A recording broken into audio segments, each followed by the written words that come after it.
வணக்கம். மதிமுகம் செய்திகள். இன்றைய முக்கிய நிகழ்வுகளை பார்ப்பதற்கு முன்பாக தலைப்பு செய்திகளை பார்க்கலாம்.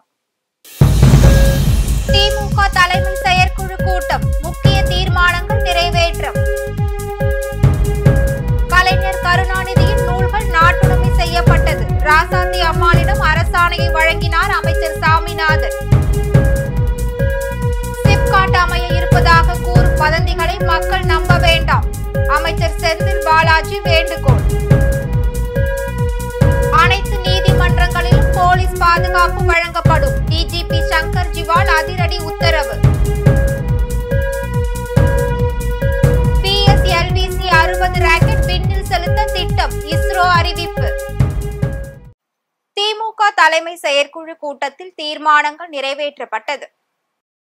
திமுக தலைமை செயற்குழு கூட்டம் சென்னை அறிவாலயத்தில் தமிழக முதலமைச்சரும் திமுக தலைவரின் மு.க. ஸ்டாலின் முன்னிலையிலும் நடைபெற்றது. இதில் பல்வேறு தீர்மானங்கள் நிறைவேற்றப்பட்டது. அதில் அண்ணல் அம்பேத்கர் அவர்களை தரம் தாழ்ந்து அவதூறாக பேசி அவரது தியாகத்தை இழிவுபடுத்தியிருக்கும் ஒன்றிய உள்துறை அமைச்சர் அமித்ஷாவிற்கு கடும் கண்டனம் தெரிவித்து தீர்மானம் நிறைவேற்றப்பட்டுள்ளது. பேரிடர் நிதியை ஒன்றிய அரசு ஒதுக்காமல் தமிழ்நாட்டு மக்களை வஞ்சிக்கும் ஒன்றிய பாஜக அரசை கண்டித்தும் தீர்மானம் நிறைவேற்றப்பட்டது. ஒரே நாடு ஒரே தேர்தல் மசோதாவை முழுமையாக கைவிட வேண்டும் என ஒன்றிய அரசை கண்டித்து தீர்மானம் நிறைவேற்றப்பட்டது. பிறப்போக்கும் எல்லா உயிர்க்கும் என்ற சமூக நீதி சமத்துவத்தை குரலாக தந்த ஐயன் திருவள்ளுவர் சிலை நிறுவப்பட்டதன் வெள்ளி விழா ஆண்டினை பெருமிதத்துடன் கொண்டாடுவோம் என தெரிவித்துள்ளனர். இவ்வாறாக தீர்மானங்கள் நிறைவேற்றப்பட்டுள்ளது. இதில் அமைச்சர்கள், சட்டமன்ற உறுப்பினர்கள், தலைமை கழக நிர்வாகிகள், மாவட்ட செயலாளர்கள் மற்றும் நிர்வாகிகள் உட்பட 1000 பேர் கலந்து கொண்டனர். கலைஞர் கருணாநிதியின் நூல்களை நாட்டுடைமை செய்வதற்கான அரசாணையை ராசாத்தி அம்மாளிடம் அமைச்சர் சாமிநாதன் வழங்கினார். மறைந்த தலைவரும் முன்னாள் முதலமைச்சருமான கருணாநிதியின் நூல்கள் அனைத்தும் நூலுரிமை தொகை ஏதுமின்றி நாட்டுடைமை ஆக்கப்பட்டதற்கான அரசாணையை ராஜாத்தி அம்மாளிடம் செய்தித்துறை அமைச்சர் மு.பே. சாமிநாதன் வழங்கினார். அதன் பின்னர் செய்தியாளர்களை சந்தித்து பேசிய அவர், தனியொரு மனிதரால் அவரது வாழ்நாள் காலத்தில் இத்தனை இலக்கிய படைப்புகளை வழங்க இயலுமா என வியப்புறும் வண்ணம் இலக்கிய உலகில் சாதனைகள் படைத்தவர் கலைஞர் என்றும், அவர்கள் 80 ஆண்டு காலத்தில் முதலமைச்சராக மக்கள் பணியாற்றியது மட்டும் இன்றி 75 திரைப்படங்களுக்கு கதை, 15 புதினங்கள், 20 நாடகங்கள் மற்றும் 210 கவிதைகளை படைத்துள்ளது பெருமை என்று புகழாரம் சூட்டினார். மேலும் முத்தமிழ் அறிஞர் கலைஞர் அவர்கள் தமிழ்நாட்டின் முதலமைச்சராக பொறுப்பேற்ற பின் 108 தமிழ் அறிஞர்களின் நூல்களை நாட்டுடைமை செய்து நூலுரிமை தொகையாக 7,76,00,000 ரூபாய் தமிழ்நாடு அரசு சார்பில் வழங்கி ஆணை பிறப்பித்துள்ளதாக தெரிவித்துள்ளார். பல்வேறு படைப்புகளை தந்தவர். இன்னும் சொல்ல போனால் பள்ளி பருவத்திலே தான் எழுத துவங்கி மாணவநேசன் என்கிற பத்திரிகை கையேடை துவங்கி அதிலிருந்து முரசொலியிலே உடன்பிறப்புக்கான பல்லாயிரக்கணக்கான கடிதங்களை எழுதி இடையிலே குறளோவியம், நெஞ்சுக்கு நீதி, இப்படிப்பட்ட படைப்புகளை தந்தவர். சங்கத்தமிழ் போன்ற படைப்புகளை தந்தவர். திரையுலகிலும் முத்திரை பதித்தவர். அதேபோல் 5 முறை இந்த நாட்டினுடைய முதலமைச்சராக பணியாற்றியவர். திராவிட முன்னேற்ற கழகத்தினுடைய தலைவராக ஏறத்தாழ 70 ஆண்டு காலம் தலைவராக பணியாற்றியவர். அப்படிப்பட்ட மகத்தான தலைவருடைய நூல்கள் நாட்டுடைமையாக்கப்பட்டு மாண்புமிகு அதே நேரத்தில் இதுவரை சுமார் 179 படைப்பாளர்களுடைய நூல்கள் நாட்டுடைமையாக்கப்பட்டிருக்கிறது. அரசின் மீது குறை கூற காரணம் இல்லாததால் சிப்காட் அமைய இருப்பதாக சில அரசியல் கட்சிகள் வதந்தி பரப்பி வருவதாக அமைச்சர் செந்தில் பாலாஜி குற்றம் சாட்டியுள்ளார். பொள்ளாச்சி நகராட்சி அலுவலகத்தில் மெட்டுவாவி பகுதி விவசாயிகளை சந்தித்து மின்சாரத்துறை அமைச்சர் செந்தில் பாலாஜி ஆலோசனை கூட்டத்தை நடத்தினார்.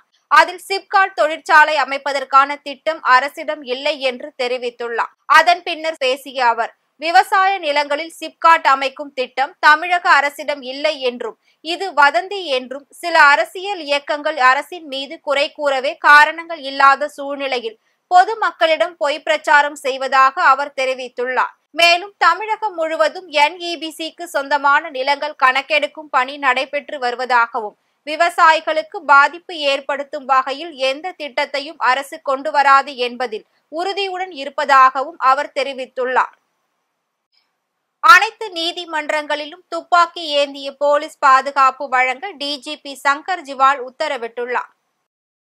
நெல்லை நீதிமன்றம் அருகே இளைஞர் கொலை செய்யப்பட்டதை அடுத்து அனைத்து மாவட்ட அமர்வு நீதிமன்றங்களிலும் வழக்கறிஞர்கள் நீதி கேட்டும் பாதுகாப்பு கேட்டும் ஆர்ப்பாட்டத்தில் ஈடுபட்டனர். இந்நிலையில் அனைத்து நீதிமன்றங்களுக்கும் துப்பாக்கி ஏந்திய போலீஸ் பாதுகாப்பு வழங்கப்படும் என்றும் இது குறித்த நடவடிக்கைகள் எடுக்க அனைத்து காவல்துறை உயர் அதிகாரிகளுக்கும் டிஜிபி சங்கர் ஜிவால் உத்தரவிட்டுள்ளார். PSLV-C 60 ராக்கெட்டை விண்ணில் செலுத்த இஸ்ரோ முடிவு செய்துள்ளது.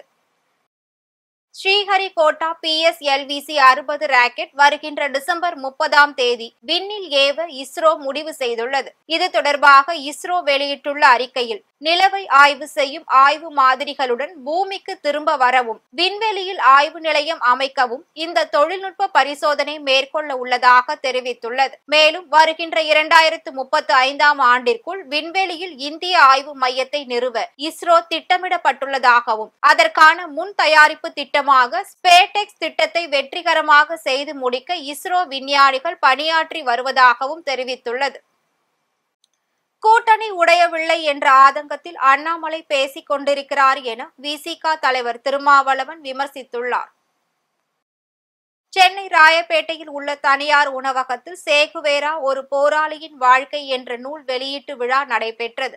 இதில் விசிக தலைவர் திருமாவளவன், மார்க்சிஸ்ட் கம்யூனிஸ்ட் கட்சியின் மாநில செயலாளர் கே. பாலகிருஷ்ணன் ஆகியோர் பங்கேற்று புத்தகத்தை வெளியிட்டனர். அதன் பின்னர் செய்தியாளர்களிடம் பேசிய திருமாவளவன், காங்கிரசுக்கும் அம்பேத்கருக்கும் இருந்தது கருத்தியல் முரண்பாடு அல்ல, அரசியல் முரண்பாடு என்றும், அவர்கள் உருவாக்கிய அரசியலமைப்பு சட்டத்தை நீர்த்து போக செய்யும் வேலையை பாஜக செய்து கொண்டிருப்பதாக தெரிவித்துள்ளார். மேலும் இந்தியா கூட்டணி உடையவில்லை என்ற ஆதங்கத்தில் பாஜக மாநில தலைவர் அண்ணாமலை எதையோ பேசி வருகிறார் எனவும் விமர்சித்துள்ளார். திருமாவளவனை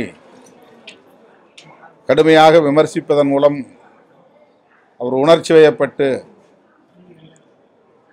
கூட்டணியை விட்டு வெளியேறுவார் என்று எதிர்பார்த்தார்கள். திமுகவோடு விடுதலை சிறுத்தைகள் உறவு வைத்திருக்கிறது என்பதை விட, திமுகவும் விடுதலை சிறுத்தைகளும் இன்ன பிற கட்சிகளும் சேர்ந்து ஒரு கூட்டணியில் இருக்கிறோம் என்பதுதான் சரியானது. நாங்களும் சேர்ந்து உருவாக்கிய கூட்டணி தான் மதசார்பற்ற முற்போக்கு கூட்டணி. நாங்களும் சேர்ந்து உருவாக்கிய கூட்டணி தான் இந்தியா கூட்டணி. எனவே நாங்களே உருவாக்கிய கூட்டணியை நாங்கள் ஒருபோதும் சிதைப்பதற்கு, சிதறடிப்பதற்கு துணை போக மாட்டோம், காரணமாக இருக்க மாட்டோம் என்று நான் பிரகடனம் செய்தேன். அதை அண்ணாமலை போன்றவர்களால் சகித்து கொள்ள முடியவில்லை. எதிர்பார்த்தது நடக்கவில்லையே என்கிற ஆதங்கத்தில் ஏதேதோ பேசுகிறார். துணை வேந்தர்களை தேர்வு செய்யும் தேடுதல் குழுவிற்கு அவர்களை நியமனம் செய்ய அதிகாரம் கொடுக்க கூடாது என பாஜக மாநில தலைவர் அண்ணாமலை தெரிவித்துள்ளார். கோவை நவ இந்தியா பகுதியில் பிரபல பத்திரிகை நிறுவனம் சார்பில் நடைபெற்ற நிகழ்ச்சியில் பாஜக மாநில தலைவர் அண்ணாமலை பங்கேற்றுள்ளார். அதன் பின்னர் செய்தியாளர்களிடம் பேசிய அவர், பல்கலைக்கழக மானிய குழுவின் பரிந்துரை இல்லாமல் துணை வேந்தர்களை தேர்வு செய்யும் தேடுதல் குழுவிற்கு அவர்களை நியமனம் செய்ய அதிகாரம் கொடுக்க கூடாது என்று தற்போது 6 பல்கலைக்கழகங்களில் துணை வேந்தர்கள் இல்லாததால் மாணவர்கள் பாதிக்கப்படுவதாகவும் அவர் தெரிவித்துள்ளார். அண்ணாமலை மீது வழக்கு போட வேண்டும் என்றால் 100 மீட்டர் ஓட்ட பந்தயத்தில் ஒலிம்பிக்கில் தங்க பதக்கம் வாங்குவது போல ஓடி வருவார்கள் எனவும், சட்டத்திற்கு உட்பட்டு அவர்கள் செயல்பட்டு வருவதாகவும் தெரிவித்துள்ளார். தாம்பரம் திருச்சி இடையேயான இன்டர்சிட்டி ரயில் சேவை நிறுத்தப்பட்டுள்ளதால் பயணிகள் அதிர்ச்சி அடைந்துள்ளனர். தமிழகத்தின் டெல்டா மாவட்டங்களில் வசிக்கும் பொதுமக்கள் பல ஆண்டுகளாக கோரிக்கை வைத்த பின்னரே திருச்சியில் இருந்து மயிலாடுதுறை, சீர்காழி மற்றும் சிதம்பரம் வழியாக சென்னைக்கு கடந்த 4 மாதங்களாக காலை நேரத்தில் ரயில் சேவை இயக்கப்பட்டு வருகிறது.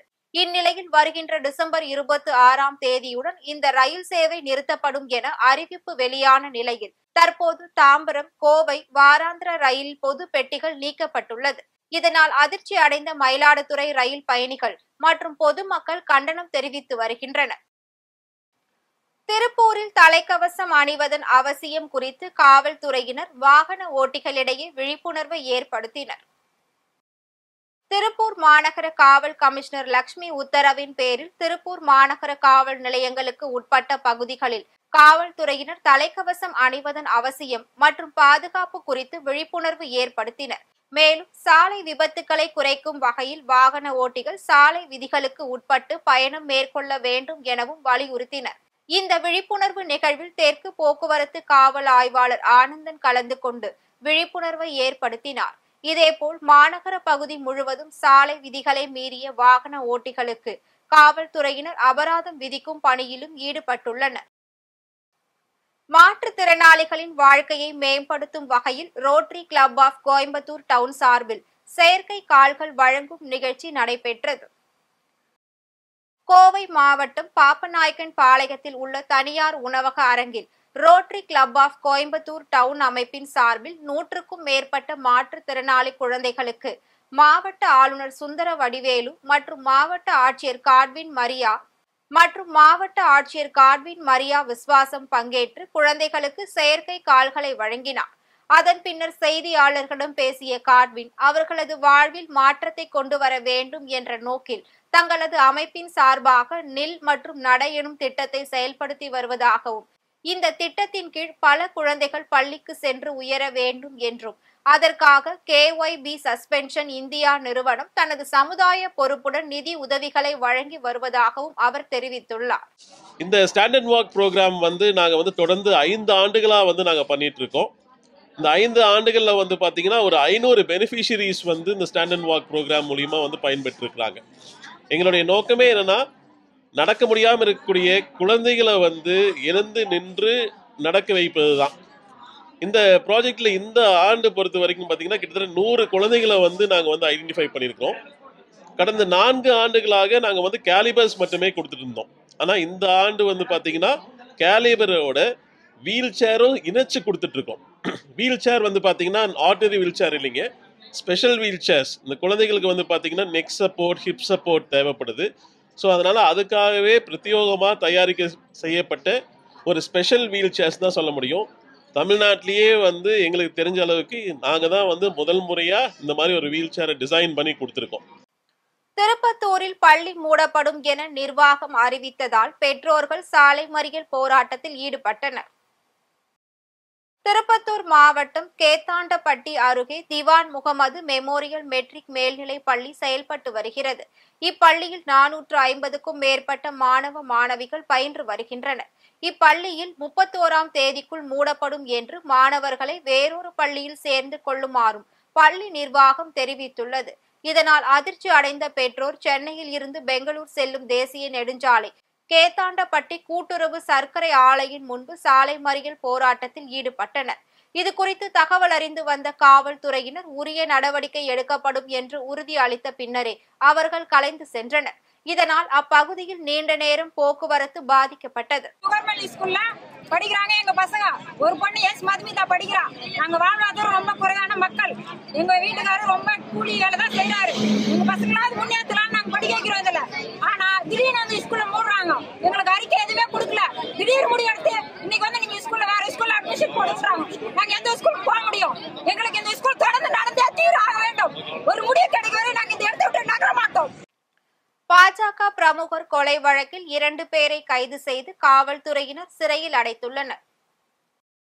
வேலூர் மாவட்டம் கேவிக்குப்பம் அருகே பாஜகவை சேர்ந்த ஆன்மீக பிரிவு தலைவர் விட்டல்குமார் கடந்த 16ஆம் தேதி மர்ம நபர்களால் கொலை செய்யப்பட்டார். இது குறித்து காவல்துறையினர் வழக்கு பதிவு செய்து விசாரணை மேற்கொண்டதில் நாகல் கிராமத்தை சேர்ந்த கமல்ஹாசன் மற்றும் சந்தோஷ்குமார் ஆகிய 2 பேரை கைது செய்தனர். அவர்களிடம் நடத்தப்பட்ட விசாரணையில் முன்விரோதம் காரணமாக கொலை செய்ததாகவும், இதனை நாகல் ஊராட்சி மன்ற தலைவர் பாலா சேட் மற்றும் அவரது மகன் தரணிகுமார் செய்ய சொல்லியதாகவும் ஒப்புக்கொண்டுள்ளார். இதனை அடுத்து இந்த கொலை வழக்கின் முக்கிய குற்றவாளியான பாலா சேட் மற்றும் தரணிகுமார் ஆகிய 2 பேரையும் கைது செய்து காட்பாடி நீதிமன்றத்தில் ஆஜர்படுத்தி வேலூர் மத்திய சிறையில் அடைத்தனர். இந்த சம்பவம் அப்பகுதி மக்களிடையே பெரும் பரபரப்பையும் அதிர்ச்சியையும் ஏற்படுத்தியுள்ளது. தர்மபுரியில் 20 கோடி ரூபாய் மதிப்பிலான அரசு நலத்திட்ட உதவிகளை அமைச்சர் MRK பன்னீர்செல்வம் வழங்கினார்.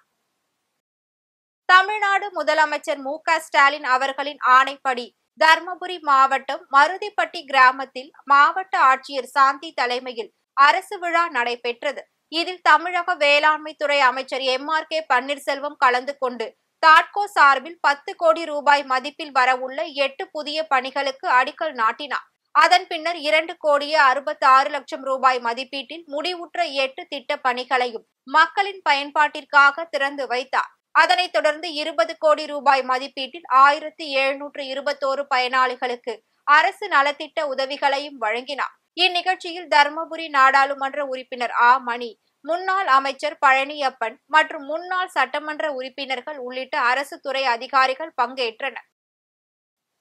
திருப்பூரில் பெரியார் குருதி கொடை இயக்கம் சார்பில் 100க்கும் மேற்பட்ட இளைஞர்கள் இரத்த கொடையினை தானமாக வழங்கினர். திருப்பூர் பெரியார் குருதி கொடை இயக்கத்தின் சார்பில் 37ஆம் ஆண்டு இரத்த தான முகாம் வெள்ளியங்காடு பகுதியில் உள்ள தந்தை பெரியார் திராவிடர் கழகத்தின் அலுவலகத்தில் மாநில செயற்குழு உறுப்பினர் அங்குகுமார் தலைமையில் நடைபெற்று வருகிறது. இதில் அம்பேத்கர், பெரியாரிய இயக்கங்களை சேர்ந்த 100க்கும் மேற்பட்டவர்கள் கலந்து கொண்டு தங்களது இரத்த கொடையினை தானமாக வழங்கினர். இந்த இரத்த தான முகாமில் பெறப்பட்ட 120 யூனிட் இரத்த கொடைகள் திருப்பூர் தலைமை அரசு மருத்துவக் கல்லூரி மருத்துவமனைக்கு தானமாக வழங்கப்பட்டது. இந்நிகழ்ச்சியில் தந்தை பெரியார் திராவிடர் கழகத்தின் நிர்வாகிகளும் தன்னார்வலர்களும் என ஏராளமானோர் கலந்து கொண்டனர். வேலூர் சிறுமியிடம் பாலியல் சீண்டலில் ஈடுபட்ட ஆட்டோ ஓட்டுநர் போக்சோ சட்டத்தின் கீழ் கைது செய்யப்பட்டுள்ளார். வேலூர் மாநகரை சேர்ந்த ஆட்டோ ஓட்டுநர் சைன்ஷா அதே பகுதியை சேர்ந்த சிறுமியிடம் பாலியல் சீண்டலில் ஈடுபட்டுள்ளார். இதனை அறிந்த சிறுமியின் உறவினர்கள் வேலூர் அனைத்து மகளிர் காவல் நிலையத்தில் புகார் அளித்துள்ளனர். புகாரின் பேரில் காவல்துறையினர் சைன்ஷாவை போக்சோ சட்டத்தின் கீழ் கைது செய்து வேலூர் மத்திய சிறையில் அடைத்தனர். இந்த சம்பவம் அப்பகுதி பெற்றோர்களிடையே அச்சத்தை ஏற்படுத்தியுள்ளது. ஆப்கானிஸ்தானில் சக்தி வாய்ந்த நிலநடுக்கம் ஏற்பட்டுள்ளது. ஆப்கானிஸ்தானில் இன்று அதிகாலை 4.5 ரிக்டர் அளவிலான நிலநடுக்கம் ஏற்பட்டதாக தேசிய நிலநடுக்கவியல் மையம் உறுதி செய்துள்ளது. இந்த நிலநடுக்கத்தின் மையம் 10 கிலோமீட்டர் ஆழத்தில் ஏற்பட்டுள்ளது. இதுவரையில் உயிரிழப்பும் பொருள் சேதமும் ஏதும் ஏற்படவில்லை என தெரிவித்துள்ளது. மேலும் சம்பவத்தின் உறுதியான விவரங்கள் மற்றும் பாதிப்புகள் குறித்து அதிகாரிகள் மதிப்பீடு செய்து வருகின்றனர். மத்திய ஆப்பிரிக்காவில் ஆற்றில் படகு கவிழ்ந்து விபத்துக்குள்ளானது. மத்திய ஆப்பிரிக்காவில் இகியுடர் மாகாணத்தில் புரிசா என்ற ஆறு உள்ளது. இந்த ஆற்றில் இருந்து அண்டை நகருக்கு செல்ல 150க்கும் மேற்பட்டோர் பயணிகளுடன் படகு சென்றுள்ளது. அப்போது இயற்கை சீற்றத்தின் காரணமாக திடீரென படகு கவிழ்ந்துள்ளது.